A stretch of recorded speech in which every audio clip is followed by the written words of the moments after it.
And that's a wrap for the Eagles preseason. Welcome to the Postgame Show presented by Ricoh. I'm Alyssia Graves, joined by Fran Duffy, Ike Reese.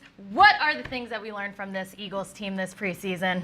Well, I think we learned that this team, coming off of a Super Bowl loss, is still focused. There's no complacency that's set in. You know, Fran, you're out there every day at training camp. I've been out there a few times this summer. It seems like the guys are locked in. Head coach Nick Sirianni has certainly been coaching as if everything that happened last year doesn't matter. And that's the mindset you need to have when you're starting a new season, coming off the season they had. So I like what they've done in the preseason. We got a chance to see a lot from the younger guys getting better, and most importantly, our key veterans seem to be healthy and ready to go for New England. That's certainly where this team is at right now, Ike. And I think the big thing is, you hear Jason Kelce talk about it tonight on the broadcast, is that, look, every team, every season, it's a new year. You got to wipe the slate clean. That said, when you watch this team every single day, it's just kind of business as usual. You watch Jalen Hurts and Devontae Smith and A.J. Brown go about their business. It's like, okay, yeah, we're gearing up for another run. What we did last year,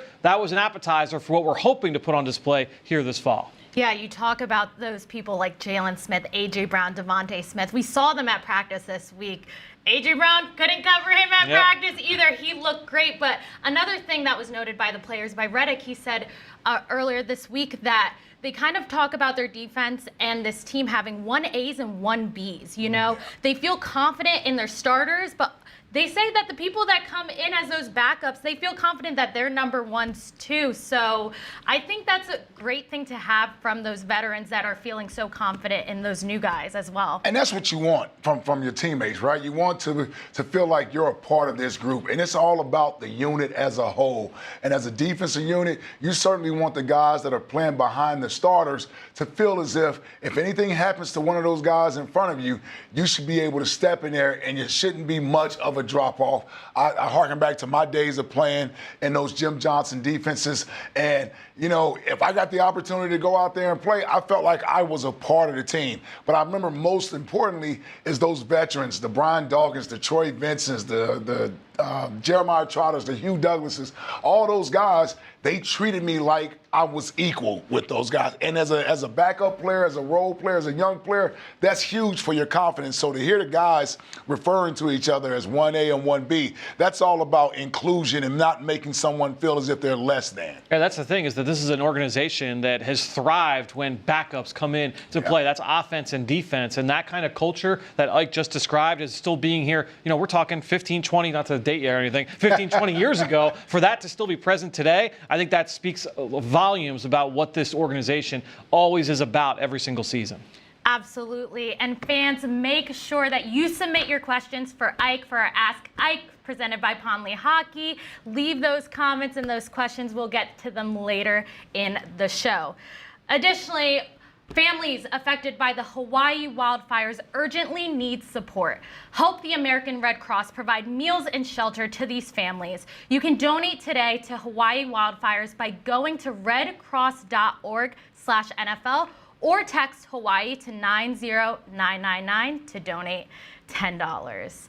Amazing thing that you can contribute to, especially during a time of need. Yes. I also want to talk about just this preseason and now shifting, you know, cuts are coming up. You've been in this position before. Now, what is that mentality shift from going through training camp, competing every day, to now preseason is over and that 53-man roster is about to come out? Well, I tell you, for the younger players and the guys who are on the fringe of making the team or even making it in the NFL, the next few days, it's not comfortable. It just isn't. My advice, cut your phone off. Well, I guess you can't cut your phone off. Yeah, you can't cut your phone off. My thought process with that was that you get a lot of friends and family members want to call and check up on you and ask you how you doing, had you heard anything? And I think for a player, that can drive you crazy. So you want to limit that type of exposing yourself to all the noise on the outside and everyone else worrying about whether or not you made the team. Be confident in what you've accomplished this summer and the work that you put in. And if it doesn't work out for the Eagles, there's a possibility it can work out somewhere else in the NFL. It's not an easy time, but I like to tell the young players this. It doesn't have to be the end. Like we sometimes feel like this is a finale Like, if you don't make the Eagles, your career is going to be over with. And that's the furthest thing from the truth. So the next couple of days will be tough for them. But I think if you put the work in and you put out good film on tape, you can get a phone call from anyone, whether it's the Eagles or another team around the league that may have scouted you. And that's the thing, is that even today's game, it's not just the other 31 NFL teams, but you've got Canadian League, Arena League, UFL, XFL. Let me ask you this. Did you ever find solace in, like, hanging out with your teammates that were also in the same boat? Like, did you guys kind of lean on each other in those moments? We definitely did. And you sort of need that, right? You need to have people that are somewhat in the same frame of mind that you're in. And as long as you're encouraging one another, and I can remember, now listen, I was a 5th-round draft pick, so in the back of my mind, I really felt like I had done enough to make the team every year that I made the team. Because special teams is something that I focused on. And so I knew I was making sure I locked down that job and nobody was going to take that from me. But there was always, whether it was an undrafted guy or a young draft pick or a late-round draft pick, in my earlier years, that I always found myself trying to comfort or reassure them that, everything's going to be okay, right? And that's really what you try to tell them. Until they actually know they're not going to be here, I think it's best that we encourage each other. And I know I always found myself trying to do that with the younger players. Yeah, obviously getting from 90 to 53. I mean, not everybody is certainly going to make this team. There's an 11-man practice squad, right? So there are a bunch of guys are going to be able to still be here with the organization. Yeah. And that practice squad is fluid over the course of the year, as we have seen in years past. So there will be opportunities for some of these players. But like I said, it's going to be a stressful handful of days here. Yeah, and it's not the end. 4 undrafted free agents made the team last year, so anything can happen. And these preseason games are great for a lot of reasons. It's not just about the wins and losses. It's the ability to really fight for a spot or showcase your talents to the other 31 teams out there. So, this is a great opportunity to really prove yourself, and there's so much that comes out of these games and these practices. Was there anyone in particular that stood out to you this preseason?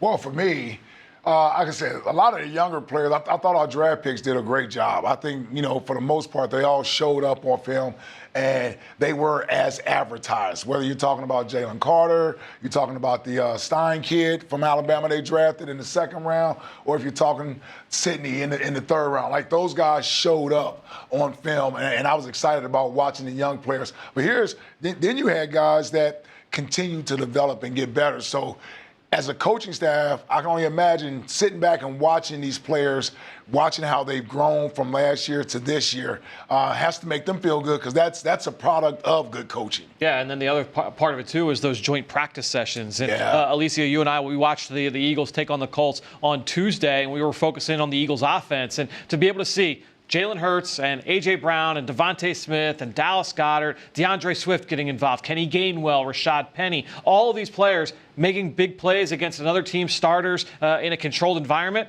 You just like to be able to check that box and say, okay, let's move past this stage of it. We feel good. Now let's get on to the regular season. Absolutely, and you mentioned those draft picks, especially those Georgia Bulldogs that we have, and they're used to a big stage, so this shouldn't be too much for them in terms of being in the limelight. And they're from a championship caliber team to another one that just went to the Super Bowl. But what is that transition like from college to the NFL? Because there's still, everyone in the NFL is great. Yeah, and I think the program does matter. And I think drafting guys from a program like Georgia, those guys are NFL ready. From a mentality standpoint, their preparation standpoint, their training. When you have a solid program that produces the caliber of players that a Georgia, is it University of Georgia? It is University. I was going to say Georgia University. Yes, UGA. University, I want to get that right. Yeah. UGA. That is an established program. 2-time national champion. So those guys are going to be ready to step up to the big stage. I felt like when I came in, I was prepared as well. I was fortunate enough to play for the greatest college football coach of all time, and Nick Saban. And so the program that he ran at Michigan State during that time, it helped you from a preparation standpoint. My studying habits were already at a point where I knew that's what the National Football League expects of you.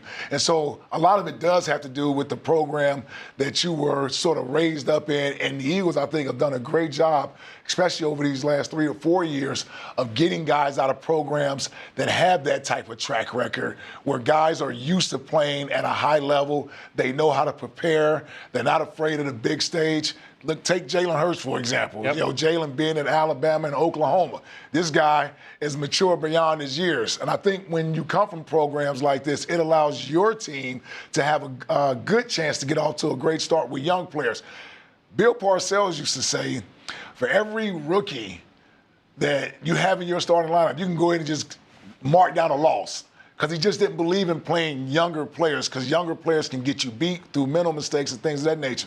Nowadays, these guys are ready to come in, step in, and contribute early. Yeah, and that's the thing, is that when people talk about guys from a winning culture in college, it's not always going to be the extreme of, all right, we're going to just take two of the best players from the Georgia defense that won the national title. You're not going to be able to do that every single year, but if you're getting players from Alabama, from Oklahoma, from Boise State in the early 2000s, right? Michigan, yeah, right, exactly right. You'd like to have those guys from that winning culture. I'd Ohio State in there as Oh, well. yeah, throw the Buckeyes in there for Buckeyes sure. in there too.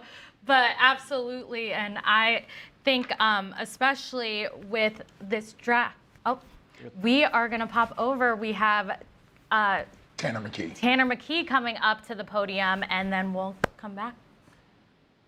Getting my feet wet in the NFL was amazing. Getting out and being able to play with my guys and getting back on the football field. But I feel like there was a lot of things to learn, especially, tonight as well, that I'll have to go watch and improve on. But just thought it was a great learning experience for me, and was really thankful for that. How beneficial was it for you to go against, their starters mostly? As opposed to the previous 2 games when you're facing deep reserves and everything. How much did that help you? Yeah, it was great. I think for me, I was able to see, some guys in the NFL have been here a while. They kind of know as an offense, what are we looking for? What are some things that they can do to kind of throw us off? So, movement pre-snap, really trusting your eyes, trusting your footwork, trusting your coaching, I think is huge, because it's harder to plan ahead when you're playing with guys that really know the game and have been in the NFL for a while. So I think for me, that's, a great learning experience, kind of like what I was saying before, and just being able to, find little tells or trust my coaching and trust my eyes a little bit better post-snap. You talk about opportunity. You wanted opportunity. Were you surprised that, the opportunity that you got? You certainly played a lot of snaps in these 3 games. Yeah, I was super happy with, the snaps that I was able to get, and super thankful to the coaches and everybody for allowing me to get what I did. And I just try to, play my best football and put my best foot forward and show my potential. What's the most important thing you learned over these last 3 games? Talk about what you have learned. That's a good question. In a nutshell, I would say the little details matter. And I feel like everybody kind of says that and everybody kind of knows that. But, I kind of said it before with the footwork being maybe a little bit off, and, maybe taking a baby hitch or having your eyes in the wrong spot for, half a second, I think is detrimental to a play and could be to a drive. So I would say just honing in on the little details. As a quarterback, you have to know what everybody's doing, but knowing what everybody's doing, down to the detail. Where's this guy's aiming point, and where is this receiver? What depth should he be? And, should he be inside edge of the numbers for splits and whatever? Because I feel like that just helps me as a quarterback as a whole. So going back and just studying those little details. Are you able to see how far you've come since the beginning of May when you first came here for rookie camp to where you are tonight? Is it that noticeable for you? Yeah, I would say so. Just growing, obviously as a person, as a leader, and as a football player for sure, just being around a great group of guys. And, our quarterback room has helped a ton, helping me become a better NFL quarterback, having great examples like Jay and Marcus and Ian, and having those guys in a room, seeing, me trying to put my touch of, what's going to be my routine and what's going to be my pre and post practice, regimen, but also learning from them, seeing what they do, seeing what has worked for them in the past, because they obviously have a lot more experience than I have. Grown from what you got here. A lot of guys come into the league and think, hey, do I belong? And it's a process. But how much more confident are you, would you say, when you got here first? Yeah, I feel super confident in our our coaches, our players, my ability, and, just like we said, sticking to my routine and just going out and playing ball. I feel like I play best when I play loose and everything's second nature. So not trying to think too much, but going out and playing ball and, finding my routine in the NFL. What would the regular season look like for you? I mean, obviously, Jalen's going to be playing pretty much all the time. Do you kind of see this as like a massive learning experience? Absolutely. I think it's going to be a huge learning experience for me, learning kind of what these guys do and how they prepare for games. And then for me, my role is going to be to be prepared in case anything happens, obviously. So hopefully, nothing happens to Jay. And I hope, he plays every single snap.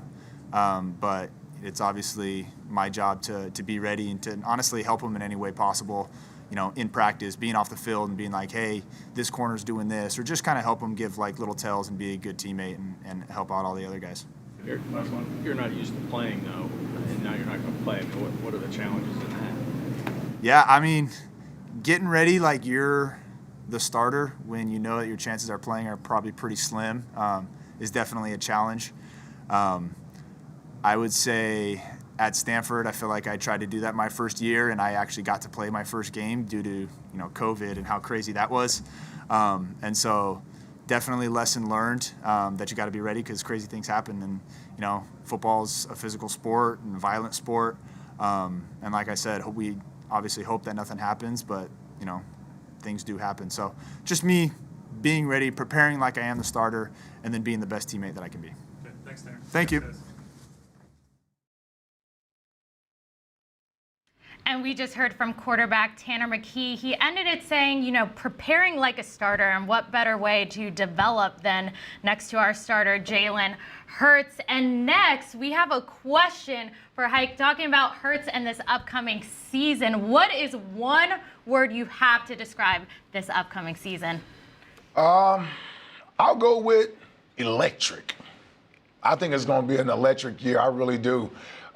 We were talking about this on the radio show earlier today, and I can't remember a time prior to the season starting, this fan base being as excited about the Eagles football team with high expectations and realistic high expectations. Not since 2004 when we got T.O. here and Javon Curse has this fan base felt as confident about a football team like we do about this team this year, and it's deservingly so. It's actually uncomfortable. It's uncomfortable to feel this confident about your team. We're used to having something to worry about. And right now, man, we are just, this fan base is just, they can't wait for that game up in New England, September 10th, to see this football team take the field. We all know we got a very good football team. And as long as everyone or most of our good players remain healthy for the majority of the season, this should be an electric season. All I'm going to say is that it might be the end of the preseason, but the fans are in mid-season form. To ask this guy who's on the radio for 4 hours a day to narrow his thoughts down to one word, that's diabolical. That Just really an outstanding was question here for Ask Ike. So if you've got more, make sure you leave them in the chat. Absolutely. But allow me to elaborate. Let me elaborate. But you brought up that 2004 team, and I think there's some parallels here between that Super Bowl loss in 2004 and this past Super Bowl loss.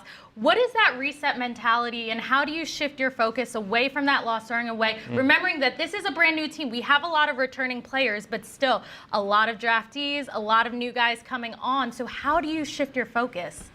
Well, I think for the players, it's been a quiet offseason, unlike after that Super Bowl loss in 2005, right? Unlike after that game, this has been a quiet offseason, and everyone seems to be marching to the same beat. Everyone is in lockstep. They're focused, and it starts with our quarterback. Let's face it. I don't want to take anything away from Nick Sirianni and his coaching staff. They obviously play a huge role in it, but players being on the same accord. It starts with the quarterback. He sets a standard here with his preparation and the way that he works. And who's had a bigger offseason this offseason than Jalen Hurts, right? And he still comes in here as if nothing has happened all offseason with the same focus and determination and expectations. One of my favorite sayings of his is, I want to get this right, is the standard is the standard. Yes. And they have set the standard, and the bar is high, and he sets the tone, and everybody else follows. And I think that's why we have a very good chance of possibly closing the deal this year. Yeah, be the thermostat, not the thermometer. There's a handful. That's another one of my favorite ones, too. Man. I hadn't heard that one before. I know you like that one a Yes. lot. Obviously, look, you guys both learning from Nick Saban. You got to say some of those same ones in the back pocket. Nick is evolved with his saying. So, yeah, Jalen seems like he got a lot of the good ones. I got the old ones from the 80s. In his back pocket, ready to go. Well, to me, I think the big thing, and we talked about it earlier, is just the fact that this is a team where you go out and you watch them practice. And, yes, there are changes, right? A new offensive coordinator, new defensive coordinator. There are new players on both sides of the football. But when you go out and watch this team go about their business every day, you could tell me that this practice that we're watching right now happened in January, and I would say, yeah, like this is the way that this looks like a Super Bowl team, right? So this is a team that just goes about their business. They understand that you have to start here at the bottom of the mountain and work your way up gradually. So they're going to go about their business that way, but it's just impressive on the outside to watch them go about it from that mindset, knowing like all the work that has to go into it. Truly, and they don't let the noise get to them. You know, you hear from each player, we're taking it day by day, and everyone looks at this year's draft and they're like, how did Howie do it? Like, how did the Eagles, they won the draft. And on paper, this team looks like the dream team, absolutely, but there's a lot more that still goes into it, and they're going to have to take it day by day and week by week. Well, and the great thing about this team is built from within. This is a lot of homegrown talent. They obviously have added guys like an A.J. Brown and some of the other players they brought in, whether it was trade or free agency. But for the most part, the core of this team are guys that have been brought up through the Philadelphia Eagles organization and their program. And I mentioned Jalen in that last piece, but let me give a shout out to those 4 veterans that have been here a very long time, and Fletcher, Brandon, Jason, and Lane. They also set the tone. You watch how they go about their business and how they approach this offseason. They've seen it from both sides of the coin now. After they won the Super Bowl, they had to come back. They saw how hard and difficult it was. And now they are getting to experience it after they didn't win. And I think they helped set the tone for what the offseason was going to be like around here and how everybody was going to come in and work. So when you have good guys in your locker room and in your building, it's a lot easier to get that message filtered out to the rest of the players who weren't a part of last year. Those guys are tone setters, right? Yes. And you see that it manifests in so many different ways, both on and off the field. You watch Fletcher Cox or Brandon Graham, in their 30s, chasing balls out to the outside in practice on a random Tuesday in August when it's 98 degrees outside and it's a little flare out to a second team running back, and they're chasing the ball out to the outside. That's the guys that they set the tone, they set the culture. It's exactly what Ike was talking about earlier. That torch keeps getting passed down, and right now those guys are the torch bearers. They are the flag carriers, and they're the ones that really lay out the road for all of these other young guys to follow, and they're all coachable there too, right? You see the Jalen Hurts, they come in, all right, hey, like one day that's going to be me. If it's not me right now, like that's going to be me in a couple years. Devontae Smith, and you go down the line. You watch Nolan Smith go about his practice every single day, and the way he attacks every individual drill, every special teams drill, every 11-on-11 period. You watch the way that those guys practice. That's because you have those vets laying that example out every single day. Yeah, and these vets are at the top of their game. Jason Kelce, the best center in the league, we can say. What did that veteran presence have an impact on you, especially playing in a city that's so passionate about their football team like Philadelphia? It's so important, and I had some good veterans myself. In my rookie year, we were 3-13, so we were sort of at the tail end of Ray Rhodes' coaching tenure and what he had did during his 4 years. And Andy Reid came in '99, and the guys that he kept around were all quality football players. Like I said, Troy Vincent, Bobby Taylor, Deuce Staley, Brian Dawkins. These are guys that help mentor and tutor and set a tone for the other young players like myself, like Jeremiah Trotter. We had good vets in front of us to help show us, and I think that's what allowed us to really have the start under Coach Reid that we were able to have after only his first year. We were in the playoffs the next year. And that's the thing, too. We talk about it in the offseason every year leading up to the draft. It's, who fits the scheme? Who's a good fit for this team? It's not just what they do in between the lines. It's that mindset, too, right? Because you need to be able to receive the coaching and the tutelage that you're getting from the vets and from the staff as well. And so being able to target not just the right fits on the field, but the right fits off the field, that's what's so exciting about so many of the young players right now in the pipeline. Absolutely, and I know Landon Dickerson had mentioned that every team has a 1-year expiration date. They're not thinking about how they did last season. Right. And with that, these rookies too, and bringing them on, what goes into having a strong start like they did last season? The Eagles didn't lose up until November, and there's high expectations again with this team. What goes into that? I think it starts in training camp. It starts in your off-season program, right? You don't flip a switch on when the season starts. It's what you've done during the off-season to get prepared for the early portion of the season. In today's new NFL, with the rules and the restrictions of how long you can be out there on the field, how much contact you can have, every coach has his own sort of practice habits he wants his team to go through that could be different than others. And I think with the Eagles, they've found a formula that works for them. Now, me being the old head that I am, last year I was complaining about practice times and whether or not, the guys are out there hitting enough, all those things, right? Haven't heard 1 ounce of that out of me this year. You know why?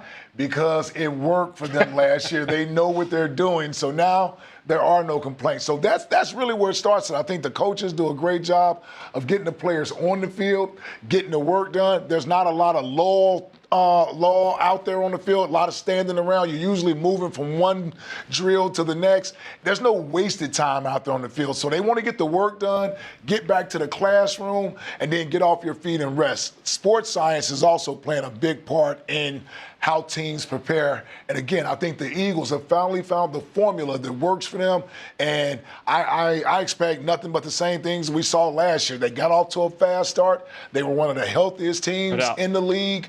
And so keep doing what you're doing. That's the thing, is the proof's in the pudding at this point, right? You saw a team that went to the Super Bowl last year, that all 11 starters in that game in February were the 11 starters that suited up in week 1. And so, look, there's a certain amount of luck that comes into being able to stay that healthy. It's not all going to be your day-to-day routine, but a day-to-day routine worked really, really well. The team was able to stay healthy, and they were extremely successful last year. You try and build on that here in 2023. Absolutely, and you can see it from these players, how locked in they are, how they talk about their recovery and everything that they're putting into taking care of their bodies and practice. And like you said, there are no lulls at practice, even if it's someone who's not in the play, they're coaching, they're hyping the players up, building up those young guys and making that camaraderie and building that camaraderie for this team. And it's good competition. When you have as many good players on this football team as they have, man, you can't rest. Now, there may be a few players that are solidified in their positions or what have you, but there's nothing like having someone pushing you that's right behind you, right? And so I think, and when you're a good team like the Eagles are, everybody wants to play. So everybody wants to be a part of this thing on game day. They want to go out there, and that's the fun part. The hard part is practice throughout the week, the training. The fun part is on Sunday, and every player wants the opportunity to go out there and play. And the only way you can do that is by earning your stripes with the coach, by not making mental errors, practicing hard every day, be prepared when you're called on to play, and then play hard. Like I'm 9 years as a role player and as a backup player, but I practice every day as if my number can be called at any time. I took notes every day during film study as if I was going to be the starter that week, and eventually one of those days, the guy in front of you is going to get injured, and you're going to get the opportunity. And the worst thing that can happen to you is you're not prepared to take advantage of that opportunity when it presents itself. And I think because of the culture that they have here, they really challenge each other. It's a good, the whole competition thing, right? Yeah. It's real. It's real. And that started with Nick Sirianni when he got here. Yeah, when you were talking about it, my mind immediately went to Darius Slay last week after the last practice against the Cleveland Browns. He was talking about Reed Blankenship, and he's like, Reed leads the DB room in interceptions. We chart that in the meeting room. We have tallies up on the wall. He said, I'm kind of jealous. Like, I don't get all the opportunities. He's got 4 picks, 5 picks so far this summer. I'm a little jealous, but again, that kind of really puts on display that competitiveness that exists in each and every one of those position rooms. Yeah, and you talked about that next man up mentality. We do have another question for Ike because there's some big primetime games, and they want to know how these primetime games affect the season. Well, for me, that means we're going to have a lot of late nights. Yeah, That's exactly what I yeah, thought. we're going to have a lot of late post-game nights. shows. Right, a lot of late post-game shows. My goodness, NFL. No, in all seriousness, when you're a good football team, they want to put you in the prime time spot. So players enjoy that. Players enjoy Monday night games, Sunday night games, when they know the rest of the league is watching and everybody's going to get a chance to watch them play. It just means you're one of the better football teams around the league, and everybody's going to get a chance to see you play. So I think the players, they enjoy that. They enjoy that excitement. And as much as we may want a bunch of 1 o'clock games, so we can, that's when you're a player and you're in there, there's something to coming out that tunnel when it's 4 o'clock, 4:30, and you know that everybody pretty much, they got a chance to watch the 1 o'clock games. Now they're on to the main event, and you're part of it. So, and the Eagles are going to have plenty of opportunities to showcase their talents because they have a lot of these games this year. Hey, did you get antsy, though, like in the Sunday mornings? Like, because obviously everything starts a little bit later. How did you kind of handle that? Now, I didn't really like the night games for that reason, because it makes the days longer, and you have to try to figure out, okay, you don't want to play the game in your head a million times before it's time for you to go out there. But at the same time, you can't help but think about the game. You can't help but think about the game. And so with me, you know, you may get a late breakfast. You get up, we have like a little walkthrough, and then you go back and you get off your feet. Might watch a movie, but then I'm on the first bus that's going to the stadium. Yeah. I was the first bus guy. Right. I wanted to get to the stadium 3.5 hours, 3 hours before the game, so that I can eliminate all distractions. I don't have to answer my phone. I have to do any of those things. I can get whether it's hot tub, cold tub, anything I need prior to the game. It just puts you in that mode. So when it's a night game, it just takes longer to get to that, and so you have to get up and move around a little bit, but you don't want to do too much. I don't think I've ever asked you. Were you a pregame routine, like creature of habit, Yeah, like that's where I was same gonna meal go. every day, every week kind of thing? Not same meal, but same music for the most part. I pretty much had the same person tape my ankles. Okay.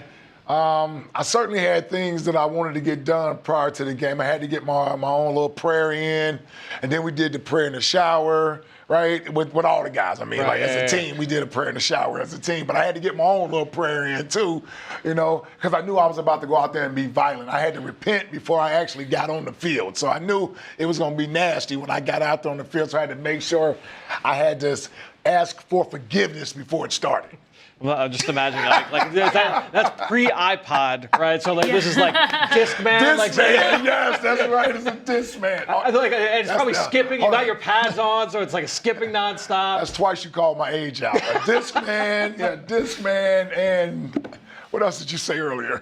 You said 20 years ago. 20 years. Hey, But what was that first primetime game like for you? What do these young Eagles have to expect playing in Lincoln Financial Field for the first time? Let me tell you, my first primetime game, Monday Night Football. I was so excited. We're playing the Dallas Cowboys. Oh, I'm so excited to get a chance to play the Dallas Cowboys on Monday Night Football. I told everybody at home, make sure y'all watching. Boy, I wish I hadn't done that. At 34-0, we lost to the Cowboys. Deion Sanders wound up taking a punt return back on us that night, and I was actually in the shot of chasing him into the end zone, and they were like, "Dude, why are you chasing Deion, bro? You know you're not catching him." And so that was not a good experience. Not to mention, I believe I had 3 penalties that night. 3 penalties that night, and the next morning, Angelo Cataldi, they were calling for me to be cut the next morning. So that was my first primetime experience, losing to the Dallas Cowboys, 34-0 on Monday Night Football. I'm sure you let Angela know about that after you. I tell him all the time. I'm like, dude, y'all wanted to run me out of town my rookie year. Yes, but that also welcomed me to the city. Sure. Yeah. If you're not getting run out of town, you're not really important. Shows you that Philly culture and what that right. fan base will do. It builds character. It does build character. Toughness, so Yep. absolutely. With that, just in now the shift from the competitiveness of training camp and preseason, those that do make that 53-man roster, now what is that prep like and that mentality headed into week 1? Oh, you're trying to get ready for the season. Yeah, that week one, when you realize that you've made the team, now it's all about studying your opponent. You're trying to figure out how can I, obviously you got to know the game plan, learn your game plan, study the film, but football is about one-on-one matchups as well. So depending on the position you're playing and what phase of the game it is, I had to figure out, okay, for me it would have been, how do I beat Larry Izzo, who's probably one of the greatest special teams players that played during my time, but that's what I would have been focusing on. We're going to hear from head coach Nick Sirianni now. Coming in, then no one's going to come in. Zach can ask all the questions. Perfect. What was your biggest takeaway tonight? Shoot. The guys played hard, fought. There was not, obviously had a limited roster. I don't know how many we ended up with on the, we rested a lot of guys or didn't play a lot of guys. So just was happy with the way they fought and some guys that might have been their last opportunity to fight. And, but that's not that. Sometimes that's not for just our team. They have 31 other teams to be able to make it. So I was happy with those guys. Nick, what did you learn about constructing the roster that maybe you didn't know before you became head coach?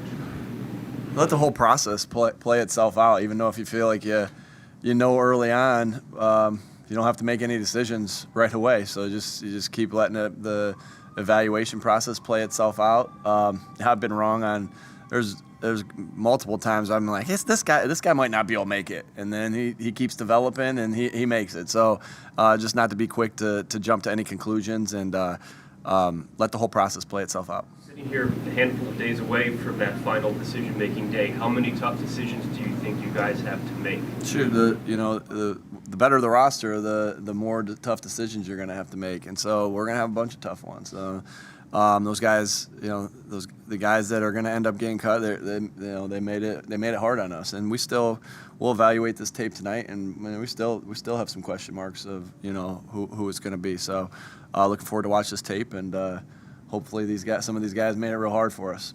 Nick, what was the tape sort of tilt things? Just one game. We've been through a lot. This one game, how much can it tilt? Yeah, I've been on teams that last game the player played himself into it. Austin Eckler comes to mind. Not sure he was going to make it beforehand, and then had a big game at San Francisco back in 2000 and what year was that? 16, 17, and I think it was 17, and made it. So, we're watching everything. So. We'll go back and evaluate this tape and see who popped up on tape. You got to see a lot of Tanner McKee. What maybe surprised you about? It appears like pretty good development. Yeah. I wouldn't say anything surprised me. We drafted him because we liked him, and we liked the accuracy that he showed on tape. We liked the decision making that he showed on tape, and he's continued to show that throughout practice and throughout games. I think he's put 3 good games together, and so it was, excited to work with him, and I'm really pleased with how he was this preseason. Very comfortable too. Yeah, he was. I know he got sacked a bunch at Stanford, and so we were pretty good on the O-line though. So no offense to anybody there, but he felt real comfortable back there. You could definitely see that. What kind of moment do you think that was for Tyreek being able to come home here, jumping right into this? He said he was so relaxed out there playing freely to do it in front of his family and friends. Yeah, really cool. Anytime you can do that in front of your family and friends, awesome. Really nice play on the ball and good return, and that was great. Was you guys for less than a week? What was your message to him going into the game? How you doing, Coach Sirianni? Nice to meet you. No, just the same message that I had to everybody else. Leave everything out there on the field, and go out there, and if this is your last game, make it one to remember, but don't let it be. Let us all have to have really hard decisions to make, and the rest of the NFL have really hard decisions to make. What was the idea during practice, and what led to Jason blindsiding We won't. That's over, and that's in the past, and we're moving on from that. Was Goodrich's absence injury related, or because you had seen? Yeah, we'll get you all the injury report, which you'll see. Did we see anything there? Okay. Mario. Yeah, we'll get you some of the reports. With Devin Allen, obviously you know he can run the kickoff return, but as a gunner, he seemed to show up, and he hasn't done that a lot. When somebody steps up like that, you had injuries at that position. How important is that? Yeah, Devin's tough, you know, and so he shows his speed a lot, right? And that's when you're as good at track and field as he is. I mean, everyone thinks about the speed, but he has toughness too, and that's why he's able to make those plays on special teams. So, you know, my dad being a former track coach, he's always asking about Devin, you know, and you know, hey, how's Devin doing? And I'm always, hey, he's doing really good. He's not only fast, he's tough, and that's the same thing I always say to my dad. And so like, it was good to get Devin out there and see him making some plays on special teams because the speed's real and the toughness is real. Nick, when you talked about having the guys give you hard decisions to make, and what are the next few days like for the coaching staff when you know you've got to get the roster cut downs and I'm sure that's hard on you, but yeah, I mean, yeah, you say, hey, it's so hard on me. It's not as hard on me as the guys that are getting that news. So of course it's hard on me. Of course it's hard that we have to and that we have to do that 40 sometimes. But at the end of the day, we still are able to go on and be on the team, and they're not, and that's hard. That's what's hard for us is that. The guys that have, culture. I said to the guys in there, culture is your daily habits, and some of these guys that, most of these guys that we're going to have to cut have contributed to the culture of the Philadelphia Eagles for the past, 4 months or whatever it has been. With how they've worked, how they've competed every day, how they've held themselves accountable, their growth in football IQ and fundamentals, and so that's always the tough part that. We know we have some special guys in this room and in that locker room and not all those guys are going to be able to be a part of the 2023 season, but that's life. That's the life in the NFL.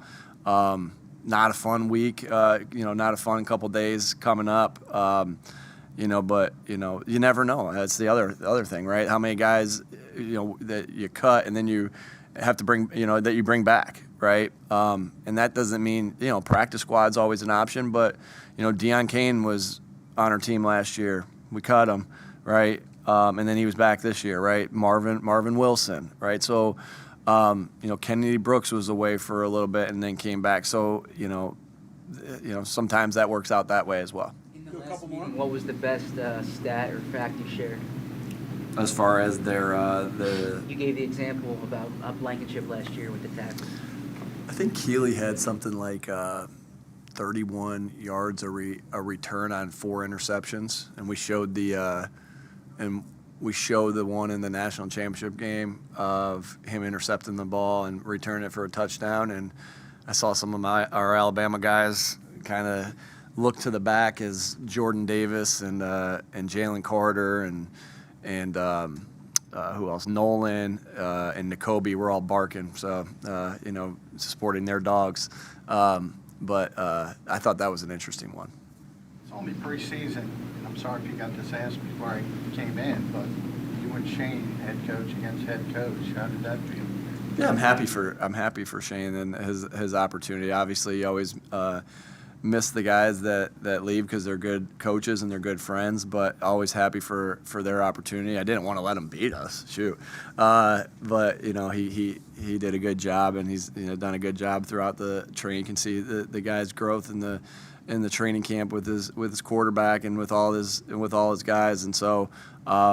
Yeah, I was excited for him to be on that opposite sideline. I was a little anxious to throw that red flag. I should have let the replay assist help me out, but I knew what Shane was doing. Right, I knew what he was doing. He was going on the ball to try to run it quick, so I threw it, and we had some eye contact and a fun back and forth on that play. All right. Thanks everybody. Goodrich was a groin. Thank you.